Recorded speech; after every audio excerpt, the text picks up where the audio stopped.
Hi everyone, and welcome back to Creator in Conversation. Really interesting episode for you today. It's with Dr. Travis Langley. Now, Dr. Langley came on my radar because he wrote a book called Batman and Psychology. He himself lectures in the field of psychology, has studied and teaches criminal psychology as well, and he's written a series of academic texts on popular culture. So these psychology anthologies cover everything from The Walking Dead to Batman to Iron Man. And for me, I found it a really accessible point to pick up this book and kind of grapple with some really interesting, complicated psychological terms. It's a real interesting blend between popular science and popular fiction as well, and how we can learn and grow through that which interests us. Now, this special episode was recorded again as part of the 10th anniversary of Dublin Comic Con. I would have interviewed Dr. Langley while he was in transit to another convention via Zoom, and what I usually do is record these episodes via Zoom and present them in the panel room at Dublin Comic Con. Dublin Comic Con happens twice a year, in March and in August, so depending on when you're listening to this episode, be sure to check out the upcoming show either in March or August. They've also announced an upcoming horror convention that's happening in November as well, so the people behind Dublin Comic Con are continuing to expand their shows. And my thanks again to the show for helping me for this opportunity to interview so many interesting people and then present them to you here today as well. I also be remiss of me not to point out as well that this interview I recorded while I was also program director for animation at Pulse College. So this would have been presented in what was the Pulse College room at Dublin Comic Con, now the Taskot room at Dublin Comic Con. So sit back, relax, enjoy, and thank you again. So, hello everyone. Thank you very much for joining us here today in the Pulse College room at Dublin Comic Con. Joining me in this pre-record is Dr. Travis Langley, who is en route to another convention already. You're a busy man on the convention circuits, it seems. A little bit. I'm doing 11 or 12 conventions this year, but you and I were talking beforehand. I would love to visit yours sometime. Absolutely.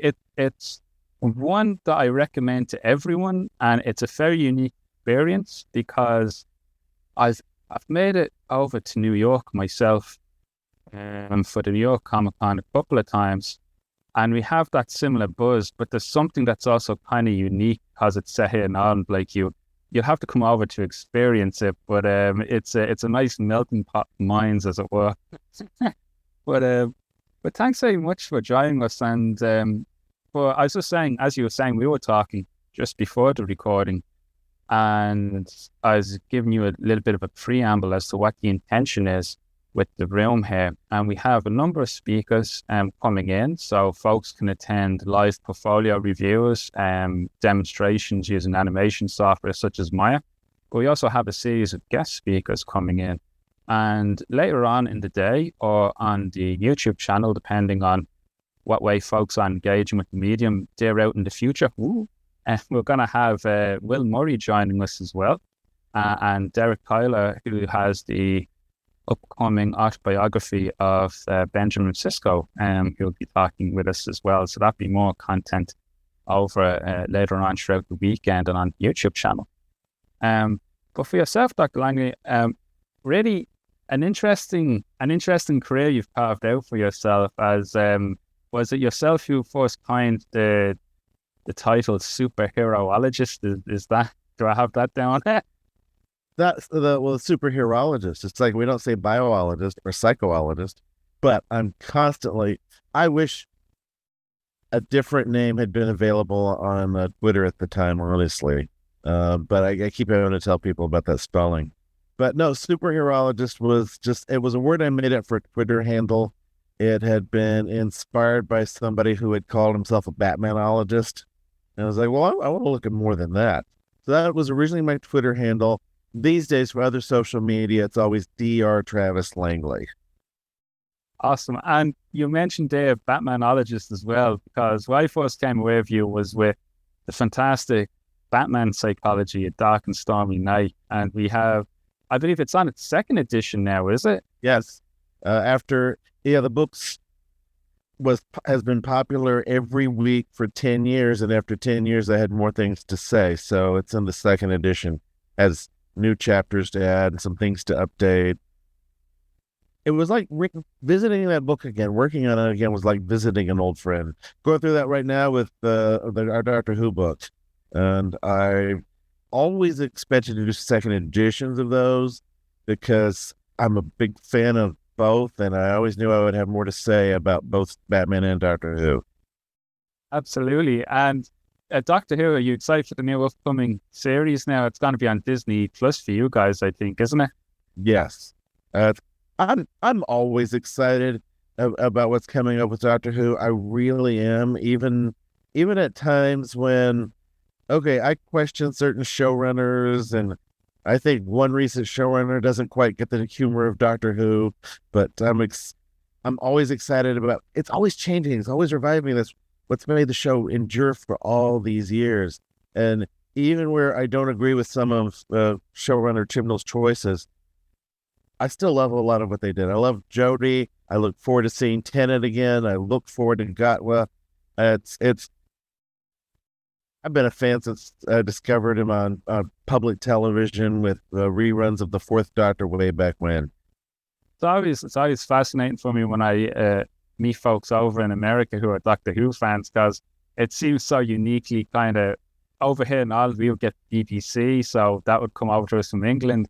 But the reach the show has had, and we had Mike Collins with us on panels last Comic Con in March, and he's the storyboard artist. So, and couldn't tell us a thing, couldn't even blink, got nothing out of him for what to expect.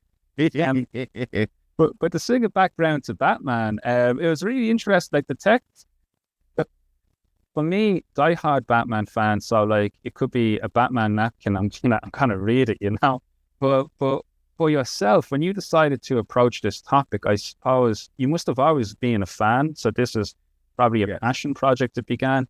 But then did you have any concerns that when you began engaging on the project, like what, colleagues might think or the general public reception might have been, like would folks have considered, hey, maybe you're just looking too much into something, entertainment-wise? Because my perception whenever, I get really into something as well, I'm pursuing a project, is the, a cultural mark it might leave, an impact it might leave, because stories, they can uplift us, motivate us, so I think it is important. And Stan Lee, he was always a big pound for that, saying the importance of, entertainment as well. But just your perspective, did you have any, maybe anxiety is too much of a strong term, but any worries of like, if you were going to release this book, what the perception might have been? I would say anxiety is probably because I was in a very supportive environment, the particular liberal arts university that I've been teaching at, especially at that time. They were very supportive of creative ways of teaching. We had a professor in the communication department, Dr. Randy Duncan, who he had paved the way for me in that setting. He had been teaching a course on comics as communication for quite a while. He was one of the founders of the Comics Arts Conference, a scholarly conference within the convention at San Diego Comic Con and WonderCon. And so in terms of that made it easier. It used to be the professor side of my life and the nerdy side of my life were two different things. And then after I first went to San Diego Comic Con and saw this Comics Arts Conference, saw people engage in scholarly discussion of comics, and people in the audience, who came to hear this, I knew I have to be part of this. And once I started writing in the area and doing panels discussing analyses of comics or how comics affect people, it started to feel like this is all becoming the same thing. And it started to be just the truest to myself that I'd ever felt. And I'd had a different book in mind on the psychology of superheroes, but then Robin Rosenberg did that book. And I was like, okay, well, I can't do psychology of superheroes, but that's okay, because I then started refining how I was thinking about it. And when it hit me, specifically Batman, and my original title was Batman in His Belfry, and which I picked up from students. They would not all know what that meant, so, but still, we surveyed. Eventually, we surveyed over 500 people on possible titles, and far and away the subtitle "A Dark and Stormy Night." Well, it came to me finally on that subtitle, and I laughed, and I thought, no, wait, he is dark, he is stormy. There are layers of meaning to this subtitle. My wife was like, "You are not calling it that," but overwhelmingly, that was what people responded to. But I had a 3-year plan that, because of Heath Ledger's death delaying the next Batman movie, became a 4-year plan. So that during this time, I need to get involved in comic scholarship, do some writing in journals. In that time, I got to do things such as have a convention panel with Michael Uslan, producer of the Batman movies, Jerry Robinson, greater the Joker, and Adam West, who'd been my childhood Batman. So I'm there up in front of the audience, sitting next to Adam West and these other fine folks. The first line of my query letter to get an agent and a publisher was, Adam West once asked me if I thought Batman was crazy. And this book is my answer. And the experiences and got to know people. And it's a wonderful thing. These things that I couldn't talk to peers about when I was a kid, I get paid to talk to the world about these days because of this book. And after that book did so well, other psychologists want to get involved. The others are anthologies, but that Batman book, because I'm going to do one 2 years from now on a different superhero as a sole author again. But that Batman book is very near and dear to my heart. And what we're doing, we're using it. Yeah, we are using psychology to analyze the character and the stories. We're also using the character and the stories to talk about real human nature. So while, for example, talk about PTSD, which symptoms does Batman as normally depicted have? Which ones does he not have?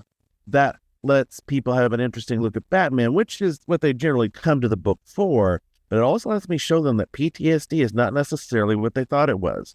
So back to your original question, I was not just on a tangent. Back to your original question, when somebody is skeptical about what I'm doing and they realizing how I'm using this to teach the psychology of real human nature, some go, oh, and they start to get what I'm doing. My department chair has never understood what I'm doing, but he's supportive of me following my own path. That brings me, first of all, I'm kicking myself because I honestly was thinking of the subtitle, Does Batman Have Bats in His Belfry, for this panel. So I might go back and edit that. I'll throw your panel. Do it. Have fun with it. Someone who doesn't know what the belfry is, they might be all the more curious. The second was, in terms of you kind of touching upon the readers, almost like the audience. Did you have an intentional audience in mind while writing the book? Because for myself, I was a history student in college while reading it, and psychology. It wasn't on the syllabus or curriculum for me, and I found tech very accessible. It was like a really engaging read, because folks might initially, think if something to do with psychology maybe be too, complex or too in depth to get through.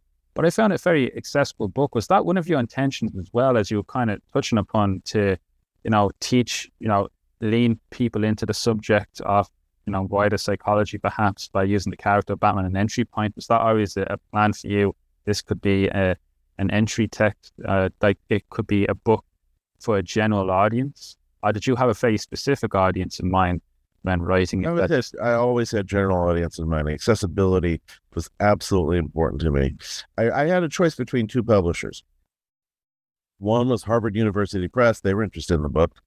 What? And the other was Wiley. And between the two, I wanted the one that would reach more people and that would not be as concerned about impressing an academic audience. In a while, I've had some people send to me manuscripts of books that we're working on. I don't want to single anybody out. One of them, it's a very good book. The one that's about a particular comic strip, and there's a lot of history in there. Really good information, good book. But a whole lot of the tone. It's reflecting the concern with academic way of speaking, a lecture-like tone. And I had to ask the author, what audience do you have in mind here? And he acknowledged that while he wanted a general audience, he could not get out of the habit of thinking about impressing fellow scholars while writing. And with me, it's like, I don't want the scholars to be annoyed at me, but I would much rather just have them shrug me off. So once my department chair, I had a particular book that I was talking to a publisher about, and my department chair asked, "Oh, so are you going to do this one for an academic writing?" I was like, "No, I've got more important things to do." And I do feel that way. We are talking to everybody. Even if somebody, there are some psychology classes, AP high school or college, that have used this in 3 of my other books, but especially this one. One thing that hit me was that out of the 16 books I've ever worked on, the worst selling one in the bunch reaches more people than I have taught in my entire 30-year career. There are more people that learn something. People who've told me that they felt better about their own diagnosis because of what they read in the book. People who've told me that they had never heard of post-traumatic growth until they read about it in the Batman book. And the term has become increasingly well known, but needs to be much better known. People who've told me that one of these books, but especially the Batman one, helped them decide to study psychology, or decide to go to graduate school, or to feel better about being able to find an environment where they could be themselves while still psychologists. And then there are people such as some people who've told me Batman saved their lives. Something from the Batman stories helped them break a suicidal train of thought.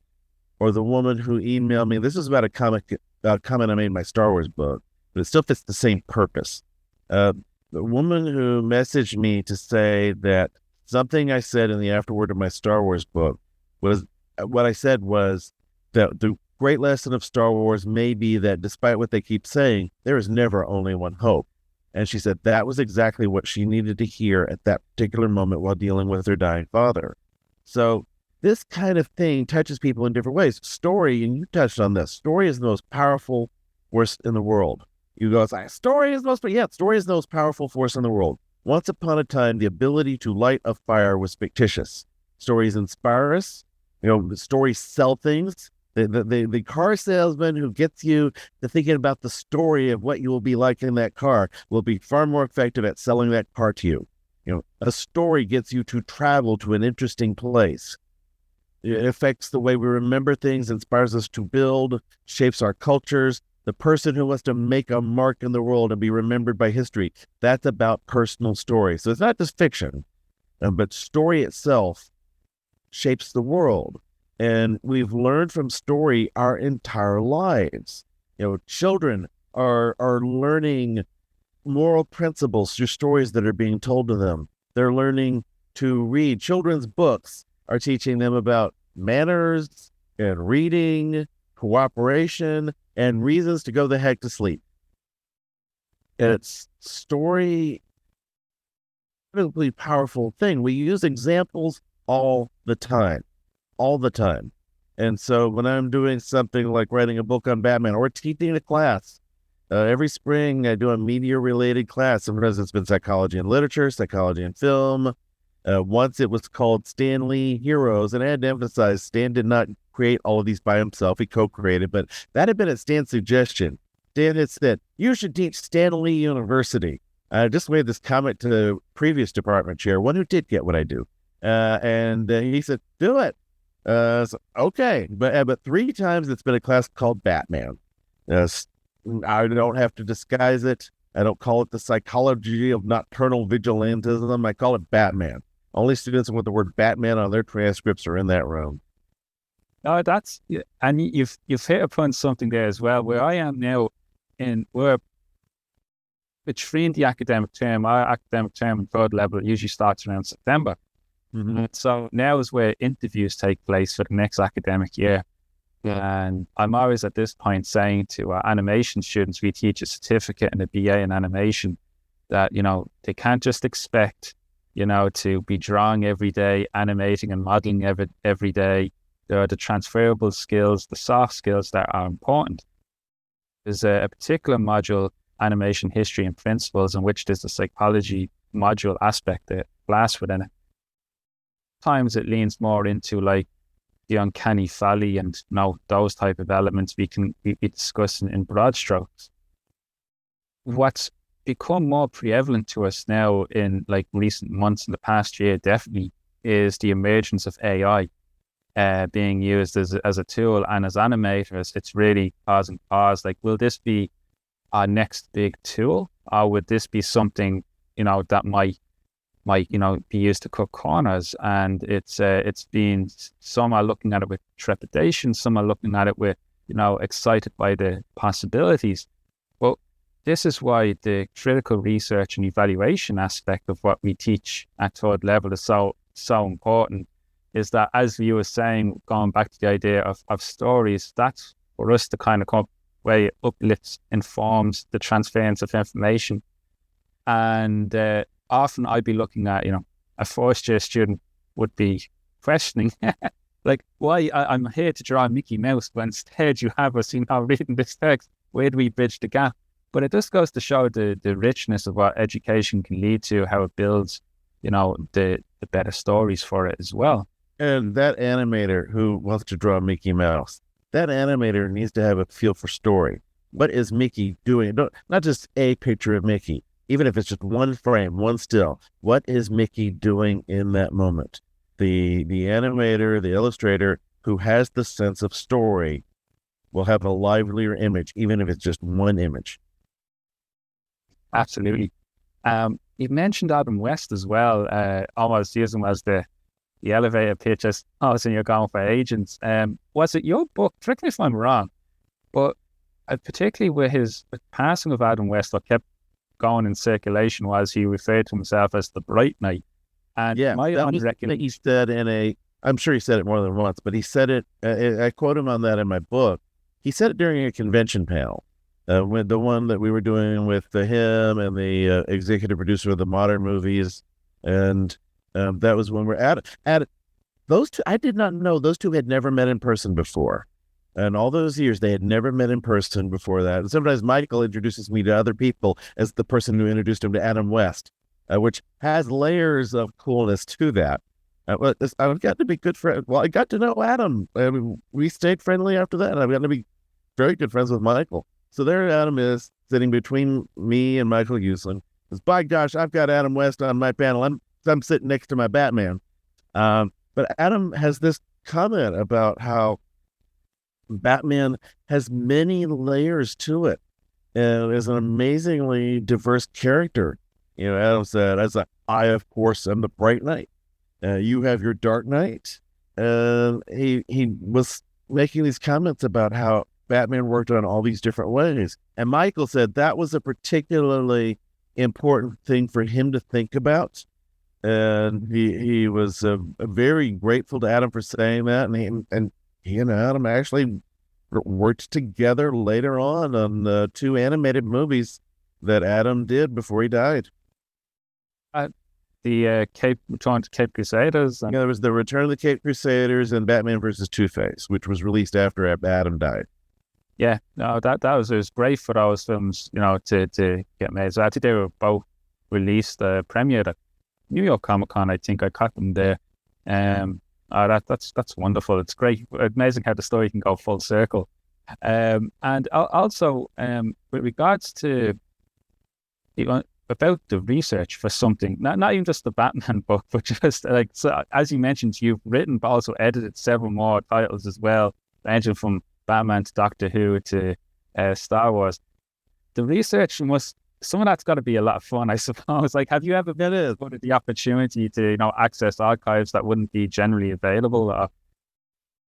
It is a lot of work and a lot of fun.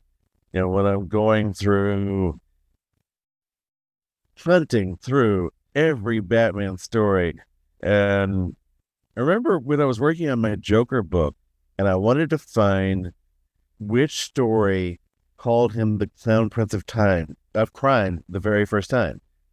And I'm going through every single story in chronological order till I finally find that one. It wasn't quite as early as I thought it would be. And then I worked my way back to make sure it did not appear earlier. Looking through for different themes, looking at different stories. It's this mix. It's a lot of work and a lot of fun. It's the psychology side of it too is fun for me as well. I enjoy looking through the other books and articles, finding the topics that could be interesting and meaningful, finding the sources. There's some of these things we've cited so many times while teaching that it may have been a while since we read the original source, and sometimes I go back in there and discover they didn't quite say what we've been thinking that they said. Or it's like, that research that we've cited so many times is a little more questionable than I used to think. And so it's on both sides of it, the psychology and the fiction, in this case, Batman. It's renewing and refreshing to me as a fan of both, because I love psychology too. And as a scholar of both, it is sometimes weird to hear myself referred to as even quoting this feels weird, as a world-renowned expert on Batman. I have to admit it's true, but it is really weird, and I feel more self-conscious about quoting it. But it must be weird in a good way. If that was me, I'd have it on. Oh, it's good. What I find as a fan reading your work, for me, it lends to the verisimilitude of what I'm reading as well sometimes, because I think what was great in the Batman book was the idea like, it's Batman insane, not for the world he kind of inhabits is kind of what stayed with me from it. And I don't actually the last page. When it ends up, that's edition one. I'm going to have to confess, I haven't read second edition yet, so I've got to get onto that to get the bonus ones. But it's also available on, Audible, and it's also has been a bestseller on Audible. Oh, fantastic! Who's the narrator on Audible? I've seen it on Audible. It's still the first edition. Oh, very good. Okay, cool. And is the plans for the second edition to go up as well at a later stage? I think they'll discuss that when it reaches time to renew the contract on the Audible. I suspect that will be the case. Since it remains a very successful book on Audible, I think the publisher's thinking might be, why mess with that? Yeah, I gotcha. With the formula, that's where the business end comes out. But with the idea of the verisimilitude, I'm not sure if you're aware of this myself. I've been working on a character called William Lamport, who is actually a historical character, but he's actually the real life inspiration for Zorro. He comes from Wexford, Wallen. Good. And it's an amazing story. As a young boy, he was basically he committed pillory against the King of England while he went to London to study. Was abducted by pirates, joined the pirates, forged documents to get in with the King of Spain, and then became a spy in Mexico for the King of Spain, and then decided to rebel against the Inquisition there, and wrote a Declaration of Independence that predate France. It's an amazing story, but that's where the idea of El Zorro, when he escaped from prison, the fox and all, originated from it. You can find many papers like, Patio Zorro and stuff. You can find many of them. The historians like to get the spoke in. But what's amazing is when I began working and reading about Lamport, there was a clear connection then, which went from Lamport to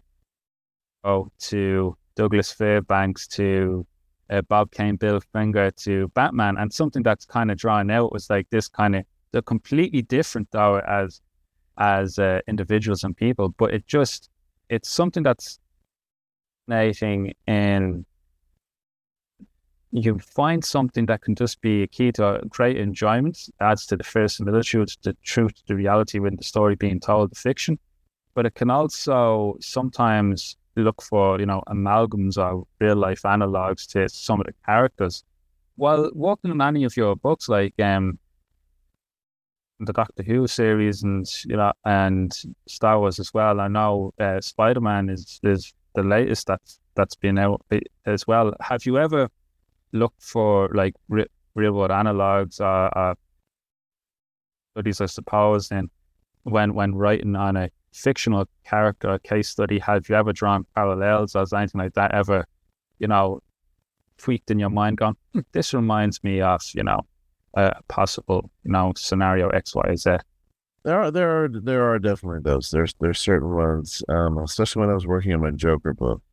There are real life criminals. When you're trying to understand a complicated, chaotic character like the Joker, and you don't know for sure what goes on inside his head, and for storytelling purposes, that's best.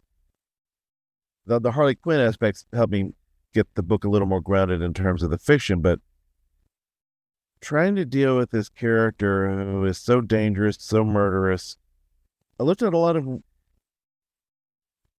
real life criminals, serial criminals, especially certain ones. One in particular who I will not name him. It's very clear when people go through, who I'm talking about, but I don't want to justify him by saying his name. Mm. And I'm not talking about the guy who shot up the theater in Aurora, Colorado, who actually did not say he was the Joker, despite that having been mistakenly reported. But one particular real world serial killer, but there are some others too. I say, looking at those individuals, I had to take a 6-month break from working on the books after doing the Joker book. But there are real life examples. There are real life heroes. Elie Wiesel, John Walsh, Candace Lightner, who all went through terrible traumatic experiences, but then used those in their own post-traumatic growth. Christopher Nolan said he thought the key to understanding Bruce Wayne was Theodore Roosevelt, who'd also grown up in a well-to-do family, but had been taught values by his parents to look out for others, and he had traumatic things happen, and then returned reinvigorated and with the things that he was doing. So yeah, sometimes it definitely hits you, certain real-life analogies, but I'm very careful how much I go into those. If it's a living person, I say very little.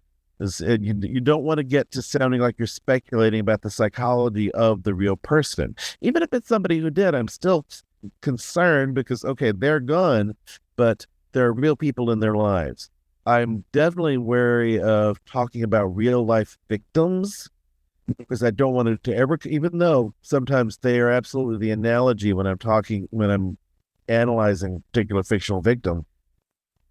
I really don't like talking about details too much of the fictional victim, of the real life victims, because they have families, they have people in their lives. But I also feel like it should not be minimized for the attention given to the criminals who hurt them. It's a bit of a balance there. And so, yeah, there are absolutely real world analogies that cross my mind when I'm writing. I don't tend to talk about them in too much detail in the fiction, even if they are in my mind. Absolutely. Okay, no, that's one, and the Theodore Roosevelt as well. That just actually rang a bell in my mind as well, because I think Michael Lewson, did you ever read Detective Number 27? Oh yeah. Yeah, I think he kind of hit in the same vein as well. I think with the character as well. I wonder if he and Nolan ever discussed that. If I ever see him at a convention, I'm gonna have to pick his brains on that one. I can message him and ask him. We'll have a follow-up message. Well, like I said, I'm legitimately good friends with Michael, but no, you want to ask him that yourself. That'd be my one when he's at a convention. I'll have my back pocket that question ready to go. We're almost coming up to time, so I promised 30 minutes as well. I know you're in transit as well, but I have one nerdy comic book question I got to get off my chest and ask you as well, which is going to be Dark Knight Returns. You're probably going to know where I'm going to go with this, but with Dr. Wappler as the character in Dark Knight Returns and Miller's interpretation, what did you think of the whole approach to Harvey Two-Face, the Arkham in Dark Knight Returns, interpretation of the Joker? Just because I think you would be the only individual I have ever come across in a professional capacity who may have an informed opinion of those characters in that story, and that's one of my all-time favorites. And then even in the animated film they did that Jay Olivia directed a few years ago, I always love it when Wapley has like the psyche is like a mice membrane when struck recoils, and he has all those metaphors and expressions. My question is just mainly, did you ever, when you went on profession and went writing any opinions on those characters at all, did you get a good laugh out of them yourself? Or maybe I'm completely wrong. Did they ever strike gold without me realizing, just being a reader, and anything that they were saying within the context? Yeah, the Two-Face and the Joker, as they're depicted in The Dark Knight Returns by Frank Miller. Exactly, yeah. Yeah, so these are very specific depictions. These are versions of the characters who return to villainy when Batman returns to the town, as well. Well, Harvey's got his own other issues involved there. And they both reflect how incomplete they are without Batman. They personally, as depicted in that story, especially the Joker. The Joker's been in a catatonic state until he overhears the news that Batman's back, and he lights up. And Two-Face, within that story, it's like, do we go into spoilers for a story from the 80s or not? Two-Face, I think we're safe. Harvey's face has been fixed, but in Two-Face's mind, now they're both monstrous. Of course, Harvey's face has actually been fixed in at least 9 stories over the years, and he always reverts to villainy, usually deliberately scarring himself to return to villainy. But both of these are two who particularly reflect and distort Batman. All his best enemies do, one way or another. The Penguin is more a reflection, distortion of just Bruce Wayne, but we're getting into Batman himself here in The Dark Knight Returns. It is an exploration of Batman, and more on the aggressive side of Batman. So the Riddler's not the right villain for that story. Some certain others are not the right villains for that story. It's the Joker and Two-Face. Of course, the Two-Face, where it's like Bruce Wayne down one side, monstrous looking figure on the other. It's like Batman and Bruce Wayne at the same time. And now in Two-Face's head, he's just the monster. He doesn't have, the Harvey side. So he's lost the Bruce Wayne kind of part of himself in that depiction. So he's also more fully reflecting what he sees of the monster. And so he feels even more tied to Batman as a whole than before. The Joker, who just flat as he is going to try to get Batman to kill him, and so he can win on that once and all for all. I guess in case Batman goes away again, it's time to just go in and get it done. He's had this stuff brewing in his head for a decade. And while a lot of people think Batman kills him in that story, Batman does not actually kill him in that story. Batman wounds him, leaves him with a broken neck, and the Joker twists himself to kill himself. Feels like he won because he got Batman to put him in that position. And I can keep rambling about these depictions of those characters. One thing about it is I don't talk a lot about The Dark Knight Returns in my book. I do refer to it, but I don't talk a lot about it because I'm trying to because there's so many versions of Batman. It's why chapter 2 is which Batman. I'm trying to concentrate on mainstream depictions of Batman to at least narrow my field down a little, and to get a little bit aside from somebody blowing off what I'm saying, because they'll go, oh, well, that's not real Batman, that's other Batman. Like, well, they're all fictional. Yeah. It's Miller himself, actually, I think, put it in the best way, which is Batman's like a diamond. Doesn't matter what way you tell the character. He could be Lego Batman, he can be Dark Knight Returns Batman, he could be West, he could be animated series, Keaton, it's all resilient, it's just once it meets, the certain elements of the character, it's there. So, and again, as I was saying earlier, it's the book that you've written, the other books that you've edited and written as well, on various arts and pop culture as well. It's as just a fan, been a delight to read.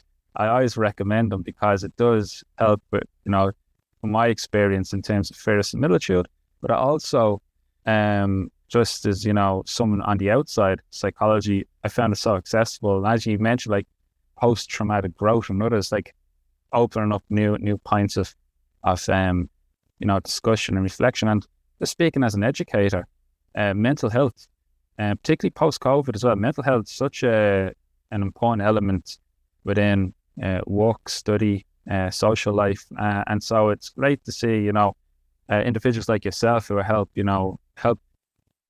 sharing like some really useful information out there, and at the same time it's making it so accessible and engaging and interesting for us. So really want to thank you for that. I want to also thank you for your time with us here today, and do hope we get the opportunity to do this again, and hopefully in person, at Dublin Comic Con also. So thank you once more, Dr. Travis Langley. And before you go, is there anything else you want to push? Is there a particular website, blog, or online store, anything you want to just give a shout out to? Social media, I'm easy to find. Facebook is honestly the easiest way to communicate, as you know. So I'm one of the 10 most followed psychologists on Twitter, a bird that its owner is trying to kill it. It's in terms of finding the books, wherever you find books, most people buy them through Barnes and Noble or Amazon, but they are not difficult to find, especially the newest ones. Yeah, the newest book, Spider-Man Psychology, Untangling Webs, upcoming the second edition of Doctor Who's, although we had to change the subtitle on Doctor Who. The first edition was Doctor Who Psychology, A Madman with a Box. I no longer hold. So it's now the second edition is Doctor Who Psychology, Times Change, which still has the foreword by Katie Manning, who was a companion to the third Doctor back when, interviews with several others. One of the new interviews is with Christopher Eccleston. Cool. That's deadly. I look forward to that. And that's amazing. Thank you so much once more. And for everyone else, timetable's out on the convention floor now on the door, and you can watch this back on Pulse Comics on YouTube. Thank you once more, Dr. Travis Langley. Thank you. Thanks again, everyone, for joining us for this episode. I really hope you enjoy it. We're trying to bring you something new and different every episode. It's all keeping with the theme of sequential art and primarily comic book creation, but ultimately the core theme of creating conversation. It is bringing you the stories behind the creators and the stories that they craft. If you enjoyed today's episode, please do consider liking and subscribing, sharing with family or friends or anyone you think might be interested. It will help us to grow the podcast, and we'll keep bringing you these episodes as long as you keep listening. So until next time, this has been a copyright production of McAuley Consultancy 2025.